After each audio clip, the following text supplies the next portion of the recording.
Salut les amis, c'est Ben de Cork Factory. Aujourd'hui, nouvelle vidéo sur le contenu des starters. Je vais refaire la série comment bien débuter avec une faction, mais cette fois-ci avec les starters V2, parce qu'il y a 4-5 mois, Parabellum nous a doté de nouveaux starters avec des contenus complètement inédits.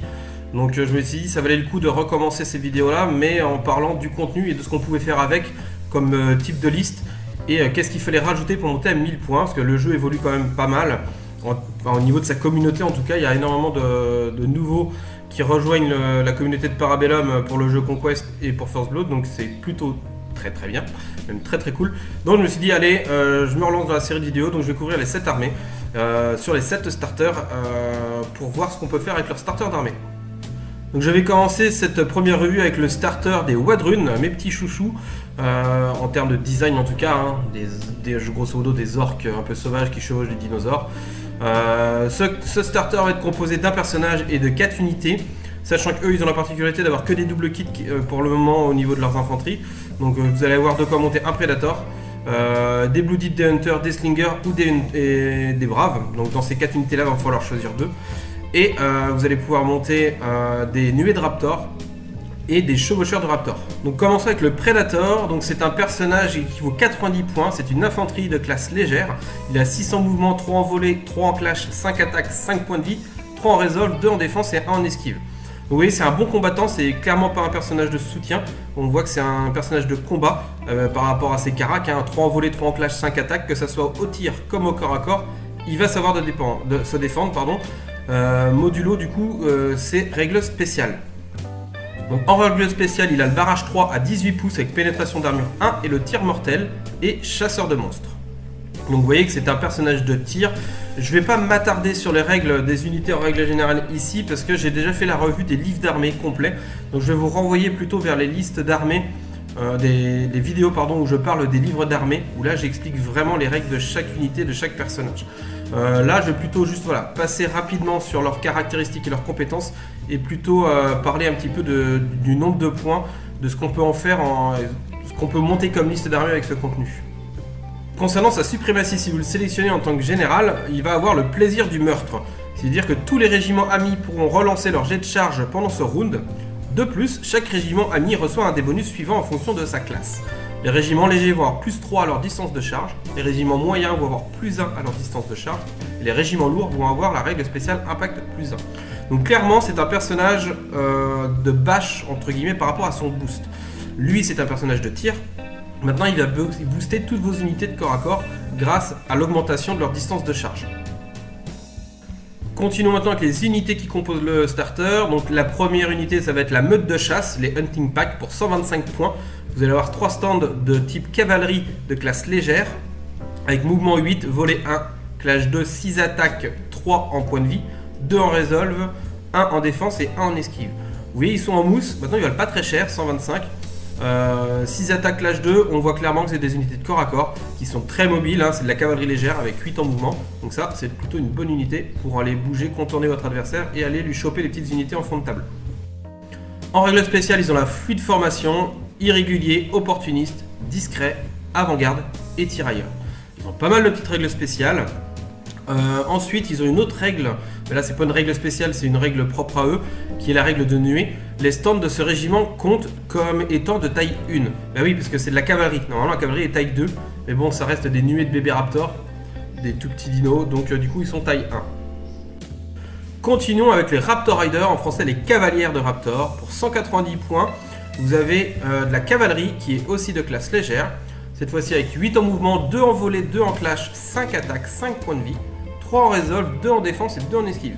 Donc déjà on n'est plus du tout sur la même classe de cavalerie légère, hein. Là c'est la cavalerie légère, pas facile à dire le matin, cavalerie légère plus.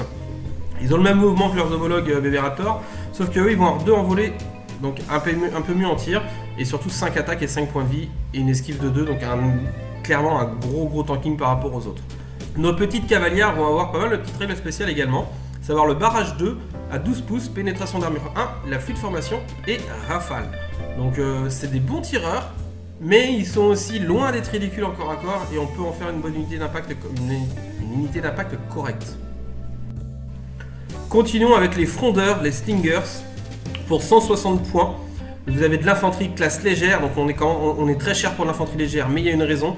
Ils ont 600 mouvements, 3 en volée, 2 en clash, 4 attaques, 5 points de vie, 2 en resolve et 1 en défense, et ils n'ont pas d'esquive. Donc on voit clairement que ce sont des tireurs, ils ont 3 en volée, et ce ne sont pas des tireurs qui sont là pour enfiler des perles.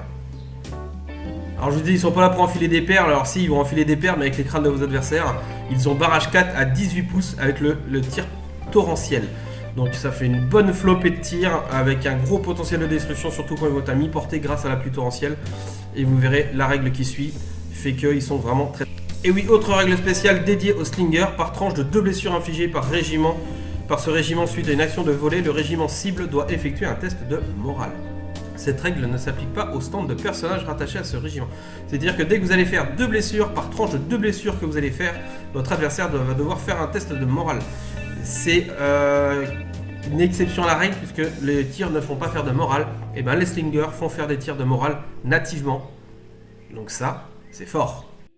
Et pour finir avec la dernière unité, les sanguinaires, les bloodied, pour 135 points, vous avez 3 stands d'infanterie médium, moyenne, qui vont avoir 5 en mouvement, 1 en volée, 2 en clash, 6 attaques, 5 points de vie, 3 en resolve, 2 en défense et 1 en esquive. Donc là on voit que ce sont plus quand même des troupes de corps à corps, hein. 2 en clash, 6 attaques, donc voilà qui vont envoyer des patates au close. On va voir, sachant qu'ils n'ont aucune règle spéciale par contre. Donc c'est de la force brute, hein, dole par leur stat. Ils sont pas très chers, donc ils envoient quand même pas mal de patates. Donc très bonne unité et surtout, gros plus, c'est une unité moyenne, donc elle prend les objectifs. Donc continuons sur l'Army Builder de Parabellum avec un super outil sur leur site. Là vous allez sur la page d'accueil, vous allez choisir préparer la guerre. Vous avez toutes les factions, donc là on va prendre les Wadrunes. On va nommer la liste tout simplement starter d'armée. Là vous avez le format en points, on va le passer à 1000-1100 points. Pour voir un petit peu où on peut aller au niveau du contenu du starter. Ensuite on va prendre notre premier Warband avec le Predator. On le met seigneur de guerre. On lui choisit sa Warband culte, je prends au pif la première, la famine. Ça, vous modifierez en fonction de ce que vous souhaitez jouer. Les unités qu'on va lui rattacher en mainstain, il va avoir les Hunting Pack qui n'ont pas d'option. Ensuite, il va avoir les Raptor Rider pour 190 points. Eux, par contre, on va leur mettre la Huntress qui coûte 20 points, qui va leur permettre de gagner un leader et un porte-étendard dans le même coup. Donc, très bon. Ensuite, on va prendre les petits Blooded pour 135 points. Auquel on va payer le petit étendard pour 15 points. Et pour finir, nous allons prendre l'unité de Slingers qui se trouve en restreint pour 160 points, à laquelle on ne va pas payer d'options particulières, étant donné que ce sont des tireurs, il n'y a pas de nécessité, là en l'occurrence, d'avoir l'étendard notamment. Les officiers par contre peuvent être très intéressants, mais là je parle du coup pour le minimum avec les figurines. Au niveau du Predator, vous voyez, on peut choisir sa voie de chasse, soit pour lui donner le surshot en événement de tirage, ou soit le Fire and Advance en événement de tirage pour son unité. Là, je vais partir sur le principe pour avoir une unité de tir mobile grâce au Slinger et au Predator. Donc, je vais lui mettre le Casselas Hunt. Ensuite, en maîtrise, on va lui mettre le Marksmanship pour 15 points qui va lui donner barrage plus 2. Donc, renforcer un petit peu sa létalité au tir, donc pour le passer barrage 5, ce qui est plutôt correct. Les retenues, c'est pas nécessaire à ce niveau, étant donné que c'est un personnage de tir. Les tactiques qu'il a, les retenues qu'il a accès, que ce soit la conquête ou le combat, bah, c'est plus des tactiques, des retenues de corps à corps. Donc là, il n'y a pas nécessairement besoin d'en mettre. Même pas très utile à mon sens. Donc là, on arrive sur 750 points avec le contenu du starter. Donc j'ai pris volontairement les unités les plus chères, parce que les Blooded et les Slingers sont des doubles kits. Mais on va en parler après. Maintenant, on va passer sur le format 1000 points, grosso modo, voir ce qu'il faut rajouter. Donc, une matriarche queen, parce que c'est l'icône de l'armée, sur laquelle on va ajouter un Apex Predator. La matriarche, on va bien évidemment lui mettre un culte au pif, la famine, et lui payer surtout une petite maîtrise de 5 points, qui va vous permettre de la faire monter sur le Predator. Donc là, il faut aller sélectionner, hein, pensez à sélectionner quand vous mettez un personnage monté, de sélectionner sa monture. Et là, on arrive du coup à 1045 points. Donc vous voyez, on disait, on arrivait aux alentours de 1000 points. On a 1045 points avec un investissement quand même raisonnable. Par contre, la voie de Warband n'est pas légale. Donc comme vous le voyez, je modifie ça. Donc je vire les Blooded de la Warband du Predator pour les rajouter dans la Warband de la Matriarche. C'est pas des figurines en plus, ça faisait partie du contenu du starter. Vous avez la possibilité, parce que vous aviez 3 Mainstain pour le Predator, donc vous pouvez en virer un, à savoir les Blooded qui sont aussi en Mainstain pour la Matriarche, ce qui vous permet là d'avoir une liste légale. Alors j'ai toujours un icône rouge, mais ça c'est parce que je dépasse les 1000 points que j'avais fixés sur la liste, c'est pas grave. Je reviens sur ma décision pour les Slingers, du coup je mets l'étendard quand même, vu que je leur ai mis le Predator avec Fire and Advance et que lui va être là pour les bouger. On pourrait, vous voyez, les augmenter avec les petits officiers pour 15 points. Il y a aussi les Blooded qui ont accès à des officiers. On est à 1055, si vous payez un officier à 15 points sur les Slingers, on arrive à 1070. Donc on arrive aisément à 1100 points en rajoutant les petits officiers, les petits équipements au personnage. Donc un très bon contenu. Petite doléance, attention par contre, avec cette configuration là, donc j'ai pris cette configuration là par rapport aux deux unités en double kit, c'était ce qui coûtait le plus de points, pour vous montrer jusqu'à où au maximum on pouvait aller en termes de points. Maintenant le souci c'est que on a 3 légers et un seul médium pour prendre les objectifs. Donc pensez que Conquest c'est un jeu à objectif, donc ça va vite être limité. Après un médium, bon, sur 750 points d'armée, ça peut se faire, ça peut se faire. Maintenant c'est quand même léger, moi j'aurais tendance à dire que 2 médiums ça aurait quand même mieux, parce que dès que vous le perdez vous ne pouvez plus marquer de points de score, surtout que votre personne n'est pas médium, donc on ne peut pas compter sur lui.